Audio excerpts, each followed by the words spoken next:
Hello and welcome back. My name is Dr. Christopher Gennari, and this is Great Big History Podcast. In our episode of History 101 series, we continue Arabic Islam from Muhammad to the Mongols with Part 2, Women in Early Islam. So, we start with women in early Islam, and we put up a photo of the Afghan girl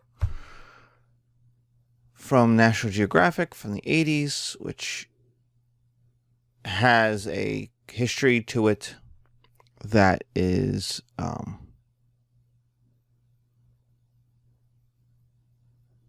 imperial. It's unflattering. Not for the woman who is still alive and is back in Afghanistan. She was living as a refugee in Pakistan. But for the photographer, for National Geographic, for the much of the story that has come out about it. And so I have it here because it's one of the most famous photographs of a Islamic woman in the history of the world. And I'm honest about, I don't know about using it. So, but we're here to talk about women, and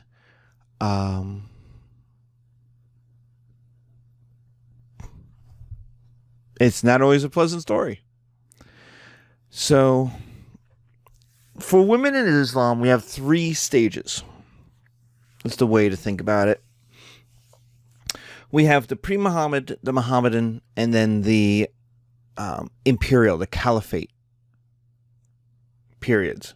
So in the pre-Muhammad period, before we have Islam, so what is women's life before Islam? When they are a nomadic society, nomadic horse-borne society, living in the small tribes that are spending most of their time fighting each other. That's how we described Arabia.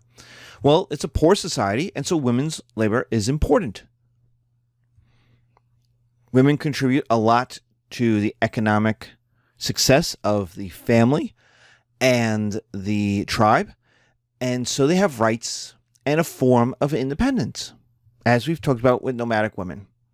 Women are especially central to tribal alliances. So while tribes fight a lot, it's women's role, especially in their marriages, which tries to keep the peace.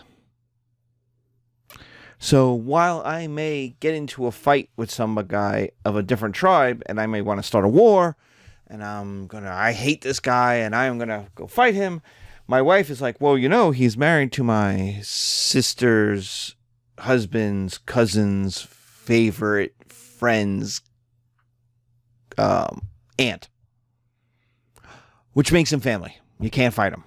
And I'm like, come on, really? I mean, I was going to... Oh, okay. And what does that mean? It means you have to find another way of dealing with your problems.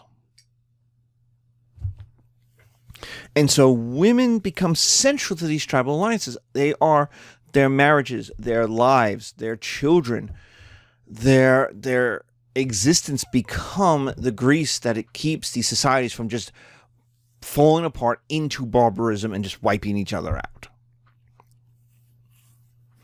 And so women are the glue that's holding a lot of this together. Now, it's a nomadic society. You should understand men could have more than one wife because of that. So you married multiple people because a lot of those marriages were alliance marriages. Remember, that's even true of early settled people. Solomon had 56 wives. How many of them were real wives and how many of them were just alliances? Alexander had 2, 3, 4 wives. Something like that. There was the daughter of the Persian king. There was an Afghan girl named Roxanne, who was another daughter of, So So these marriages, these multiple marriages of men, were these alliances trying to keep these societies from fighting each other. So in the Muhammad period,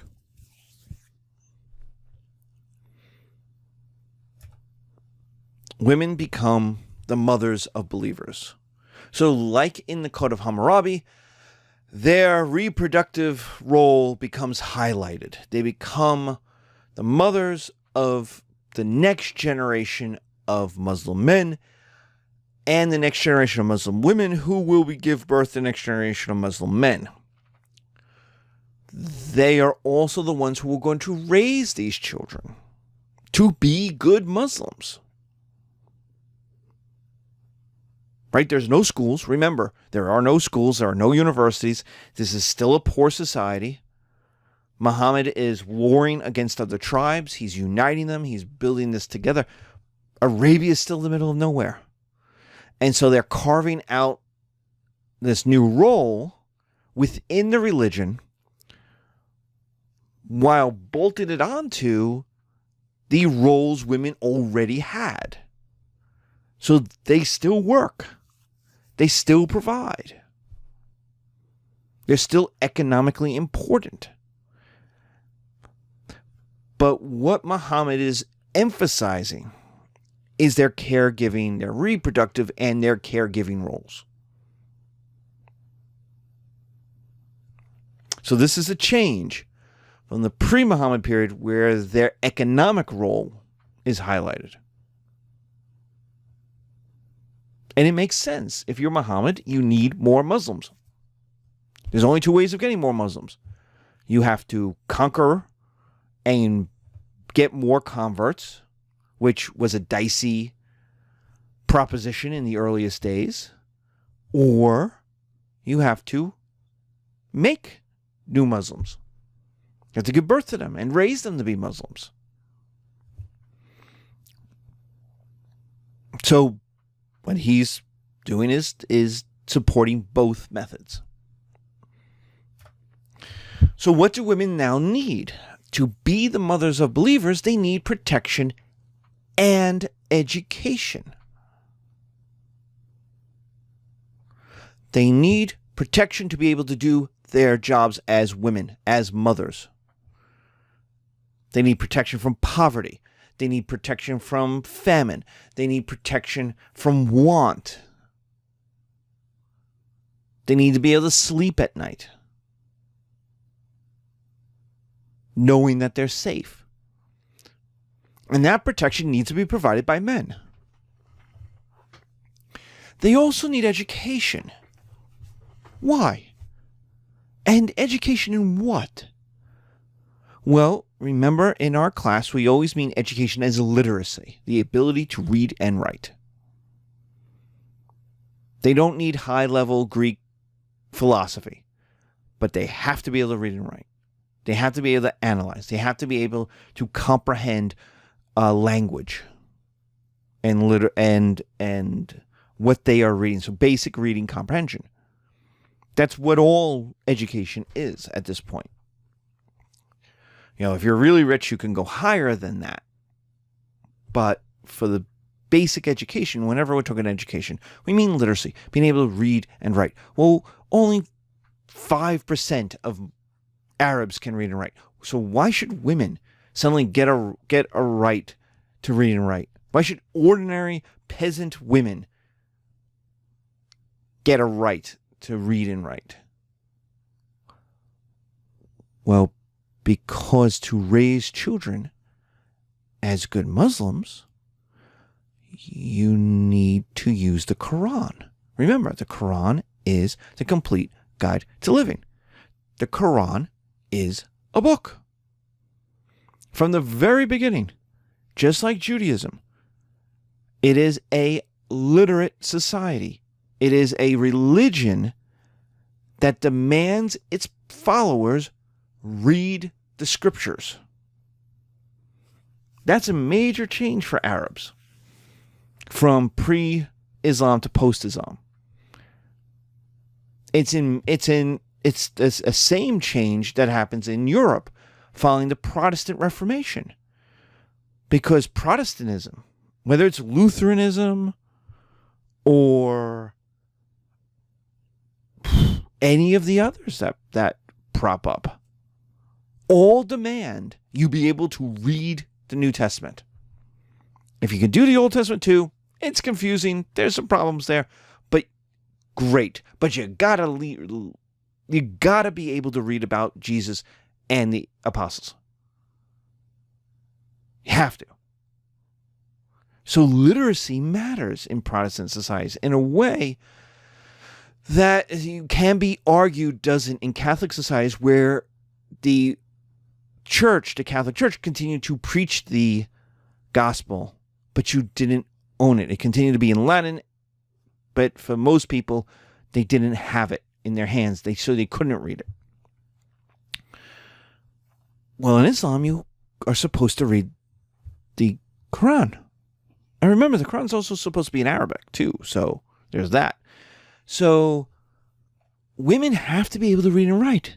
They have to have reading comprehension. Now, remember, once you can read and write the Quran, you can read and write about anything. But to be able to be a good mother of believers, you need to be able to teach them what's in the Quran. And to do so, you need to be able to read and write. And so men have to provide that. Fathers have to provide this. Husbands have to provide this. Notice women aren't considered children. Right? That's the major way we've talked about women in ancient societies, that women are children. No, this is elevation. That while the Code of Hammurabi does elevate the role of and the position legally of wife and mother, it still restricts them to be children. This is different. This is telling you women have an important social role within Islam that must be respected, it must be protected, and it must be supported. So when you see things like ISIS attacks a school, a girls' school in Afghanistan or Iraq, and you go, oh, those Muslims, that's not Muslim. That's not Islam. That's a bunch of conservatives who want to dominate women. They want to dominate the society by keeping education out of the hands of women. That's what that is.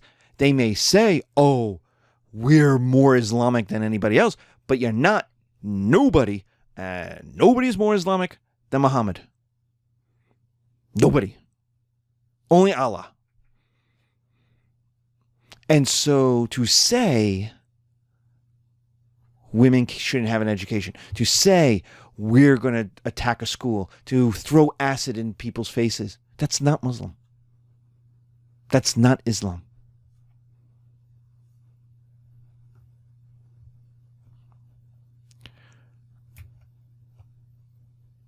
So then why, if you're an American, if you're a Westerner, do you have a different idea of how women are treated in Islam?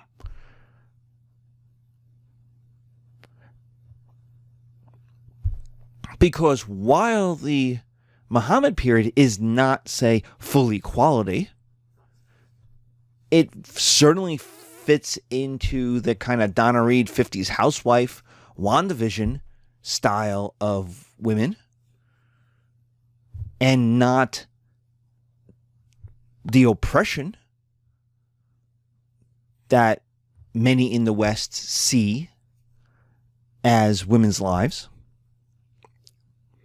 and that some very conservative regimes force upon women. Well, there's the third period after Muhammad, and that's when Islam gets rich. The conquest of the Middle East, the conquest of Persia, the conquest of Egypt, North Africa, Spain. The connections to the Vikings all allowed for the importation of slaves. Victory brought in slaves. Islam was a slave-holding society, which is not unusual in this period. Slavery exists in many of the societies we are talking about. It's actually more exceptional where it kind of starts to die out. Remember, the Romans were a slave-owning people until Theodosius made everyone a Christian. The great emancipator made everyone a Christian and essentially outlawed slavery. Because remember, no Christian can own another Christian as a slave. And I know there's a major problem with that in the 1500s. We'll get there when we do History 102 and we do European African slave trade. Islam has the same idea. No Muslim should own another Muslim as a slave. But if they're not Muslims, you can use their labor. But because Islam is a Mediterranean society, Arabs are a Mediterranean society, their concept of slavery is very much the Mediterranean concept of slavery. The Greek, Egyptian, Persian, Indian, Roman concept, which is you could earn manumission, you could earn freedom. Or your children. It wasn't necessarily generation. Your children could earn manumission and freedom. Especially in Islam, if your children become Muslim, which the owner is supposed to do.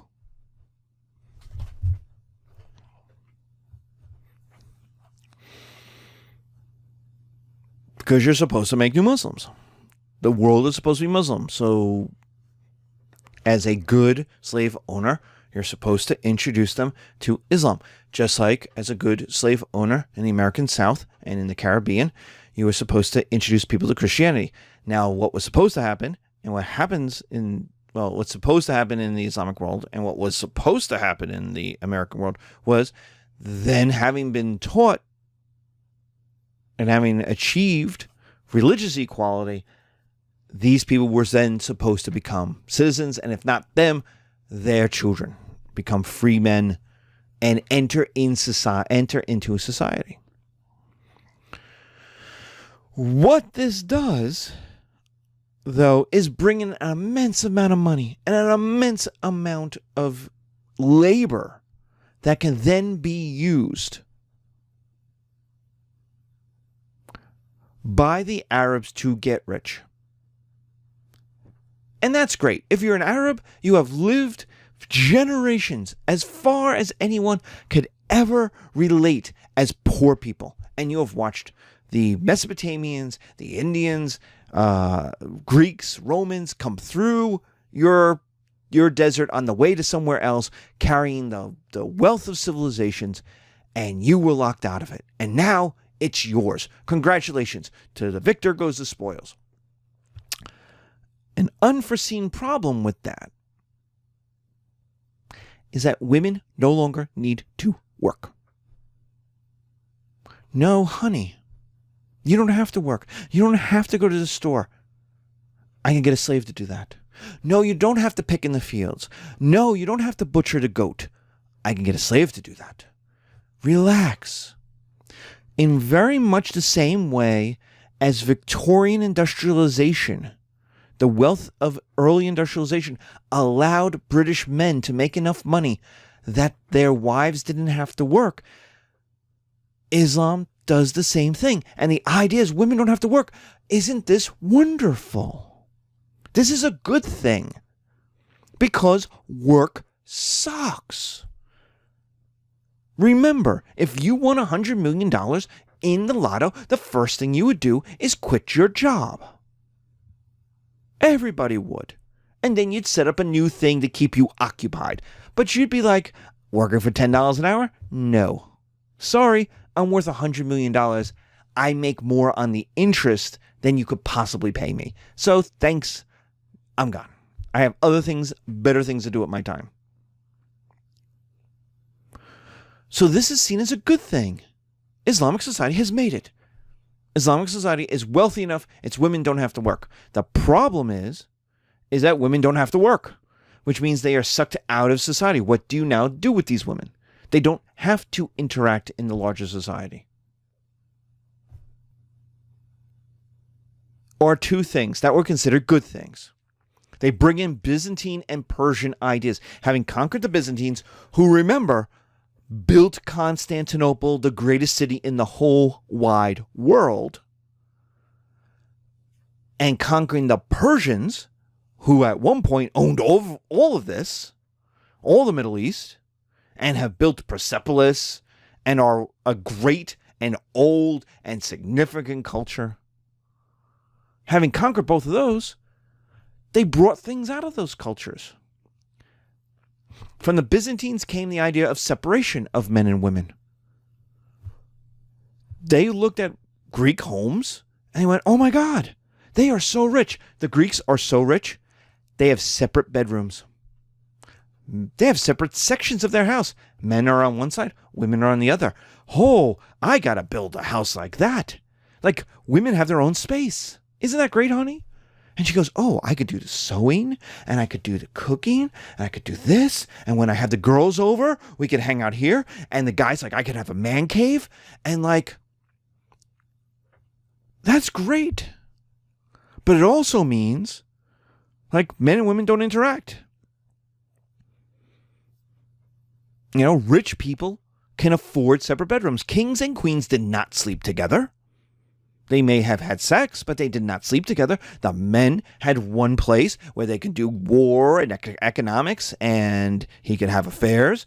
And the women had a whole separate part of the castle, whole separate part of the manor, where they did their stuff.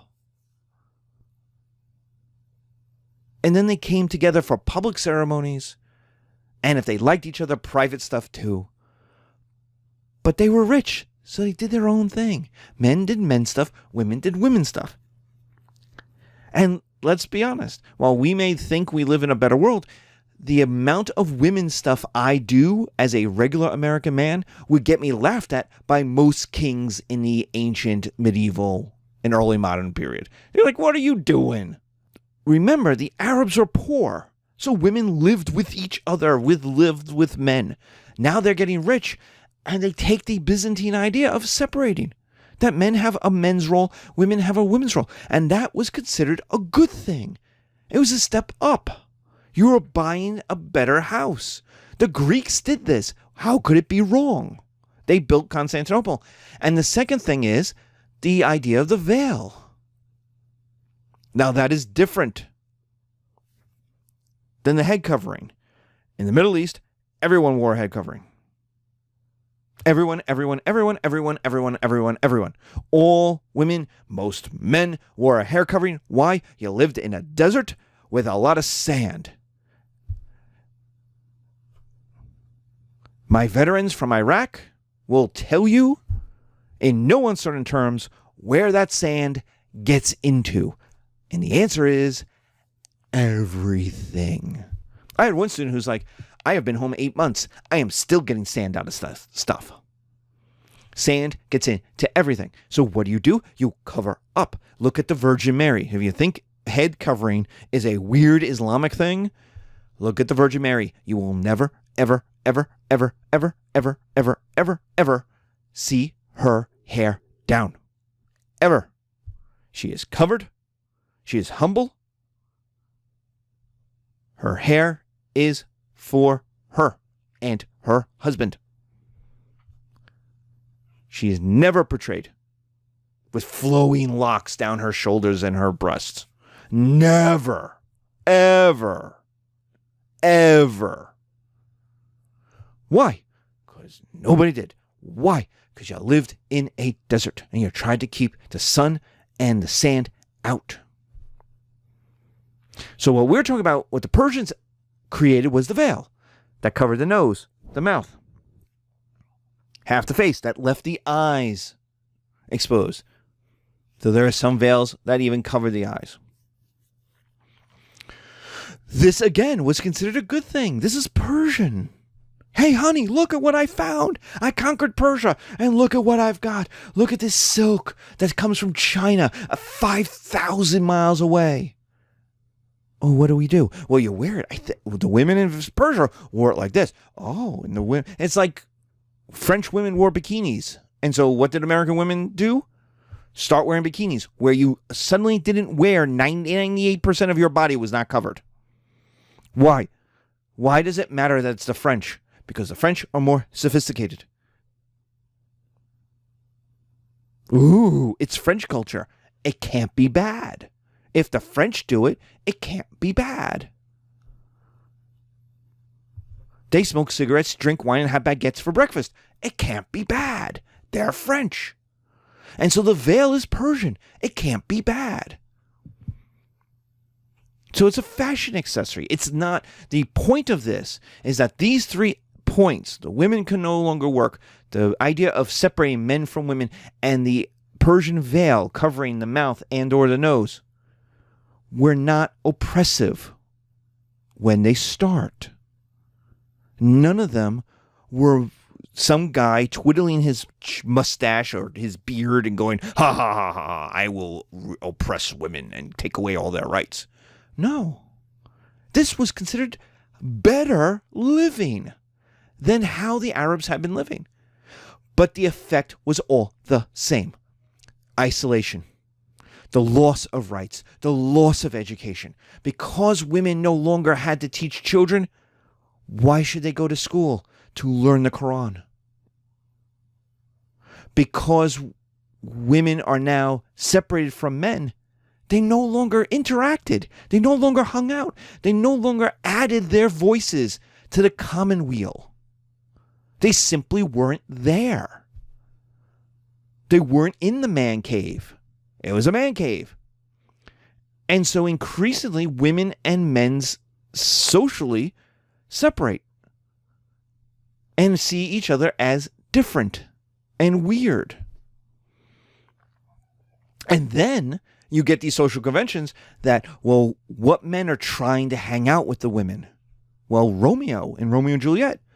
Romeo breaks into Juliet's house to see Juliet. He climbs up the balcony. He is breaking and entering. He should be arrested.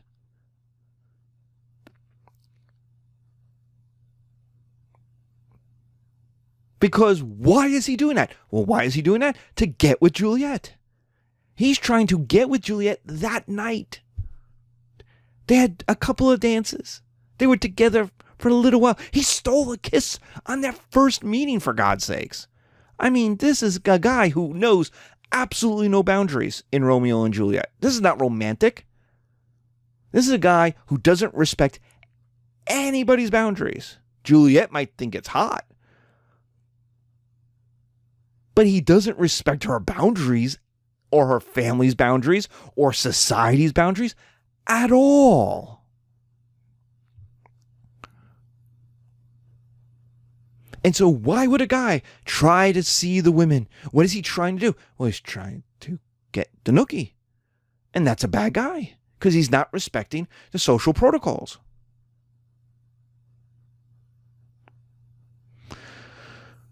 So now you have to protect women by separating them out from predatory men even more.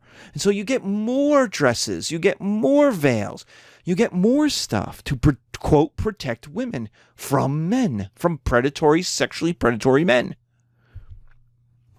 And so women lose even more access to the public realm. They have more isolation in society. And you get the loss of rights and the loss of education. Now, we should also give women their due. They gained a lot of freedom in their world.